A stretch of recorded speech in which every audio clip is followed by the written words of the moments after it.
ನನ್ನ ಹೆಸರು ಕೀರ್ತನ ಅಂತ. ಇವರು ನನ್ನ ಗಂಡ ಸಾಯಿ ಸಂದೀಪ್ ಅಂತ. ನಾವಿಬ್ಬರು ಜನವರಿಯಲ್ಲಿ ಇಷ್ಟಪಟ್ಟು ಮದುವೆ ಆಗಿದ್ವಿ. ಆದರೆ ನಮ್ಮ ಮನೆಯವರು ನಮ್ಮಿಬ್ಬರನ್ನ ದೂರ ಮಾಡಿಬಿಟ್ರು.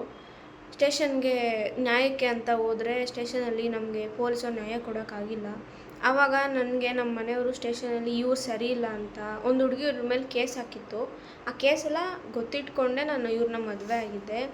ಆ ಹುಡುಗಿನ ಸ್ಟೇಷನ್ಗೆ ಕರೆಸಿ ಆ ಹುಡುಗಿ ಇವನಿಂದ ಪ್ರೆಗ್ನೆಂಟ್ ಆಗಿದ್ಲು ಅಂತ, ಜೊತೆ ಮಲಗಿದ್ಲು ಅಂತ ಎಲ್ಲ ನನ್ನ ಹತ್ರ ಹೇಳಿದ್ಲು. ಇದನ್ನೆಲ್ಲ ನಾನು ನಂಬಿದ್ದೆ.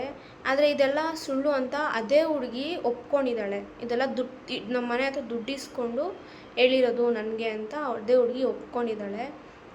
ನನಗೆ ಈ ಥರ ಮಾತುಗಳೆಲ್ಲ ಹೇಳಿ ನಮ್ಮ ಮನೆಯವರು ಇವ್ರನ್ನ ದೂರ ಮಾಡಿಬಿಟ್ರು. ಆದರೆ ಈಗ ಒಂದು 6 ತಿಂಗಳಿಂದ ನಾನು ನಮ್ಮ ಮನೇಲಿದ್ದೆ.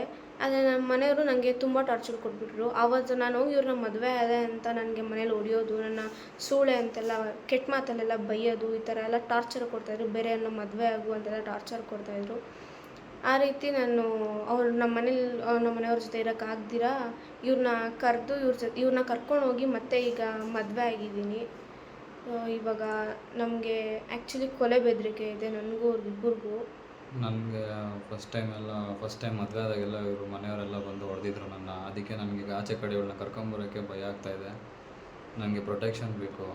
ನಮಗೆ ಸ್ಟೇಷನ್ಗೆ ಹೋದ್ರೂ ಅಲ್ಲೂ ಪ್ರೊಟೆಕ್ಷನ್ ಇರಲ್ಲ ನಮಗೆ ಸ್ಟೇಷನ್ಗೆ ಹೋದ್ರೂ ನ್ಯಾಯ ಸಿಗ್ತಾ ಇಲ್ಲ. ಇವಾಗ ನಾವು ಆಚೆ ಹೋಗೋಕ್ಕೆ ನಮಗೆ ಭಯ ಆಗ್ತಾ ಇದೆ. ನಮ್ಮ ಮನೆಯವರು ಏನು ಮಾಡ್ತಾರೆ, ಮನೆಯವ್ರು ಕೊಲೆ ಬೆದರಿಕೆ ಬೇರೆ ಹಾಕಿದ್ದಾರೆ.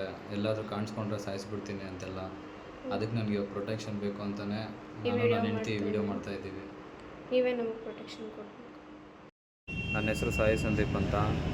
ನಾನು ST ಸಮುದಾಯ ಹುಡುಗ. ನಾನು ಹೋದ 5 ತಿಂಗಳ ಹಿಂದ್ಗಡೆ ಕೀರ್ತನ ಅನ್ನೋ ಒಂದು ಹುಡುಗಿನ ಮದುವೆ ಆಗಿದ್ದೆ. ಅವರು ಬಂದುಬಿಟ್ಟು ಬಲ್ಜಿಗ ಕ್ಯಾಸ್ಟು. ಅವರು ಆಗ ಮದುವೆ ಆದಾಗ ಅವ್ರ ಅಪ್ಪ ಅಮ್ಮ ಮಾತು ಕೇಳಿ ಮತ್ತು ಅವ್ರ ಅಪ್ಪ ಅಮ್ಮ ಜೊತೆ ವಾಪಸ್ ಹೊರಟೋಗಿದ್ಲು. ಹಾಗೆ ನನಗೆ ಪ್ರಾಣ ಬೆದರಿಕೆ ಹಾಕಿದ್ರು ಅವ್ರ ಮನೆ ಕಡೆಯಿಂದ. ನಾನು ST ಸಮುದಾಯ ಹುಡುಗ ಅಂತ ನನಗೆಲ್ಲ ಕಿರುಕುಳ ಮಾಡಿ ಅವರು ಇದು ಕೊಲೆ ಬೆದರಿಕೆ ಎಲ್ಲ ಹಾಕಿದ್ರು, ಸಾಯಿಸಾಕ್ಬಿಡ್ತೀವಿ ಅಂತೆಲ್ಲ. ಮತ್ತು ಈಗ 5 ತಿಂಗಳ ನಂತರ ಮತ್ತೆ ಆ ಹುಡುಗಿ ನಿನ್ನೆ ಫೋನ್ ಮಾಡಿಬಿಟ್ಟು ನನಗೆ ಎಲ್ಲಿದೆಯಾ ಬಾ, ನಾನು ನಿನ್ನ ಬಿಟ್ಟಿರೋಕ್ಕಾಗ್ತಲ್ಲ, ಮದುವೆ ಮಾಡ್ಕೊ ನನ್ನ ಅಂತೆಲ್ಲ ಹೇಳಿ ಆ ಹುಡುಗಿ ನನ್ನ ಕರ್ಕೊಂಬಂದಿದ್ದಾಳೆ. ಈಗ ನನಗಿವಾಗ ನಾನು ಸ್ಟೇಷನ್ಗೆ ಬರೋಕ್ಕೂ ನನಗೆ ಭಯ ಆಗ್ತಾಯಿದೆ. ನನಗೆ ಪ್ರಾಣ ಬೆದರಿಕೆ ಇದೆ, ಕೊಲೆ ಬೆದರಿಕೆ ಇದೆ. ನನಗೆ ದಯವಿಟ್ಟು ನೀವೇ ನ್ಯಾಯ ಕೊಡಿಸ್ಬೇಕು ಅಂತ ಈ ವಿಡಿಯೋ ಮಾಡ್ತಾಯಿದ್ದೀನಿ ನಾನು.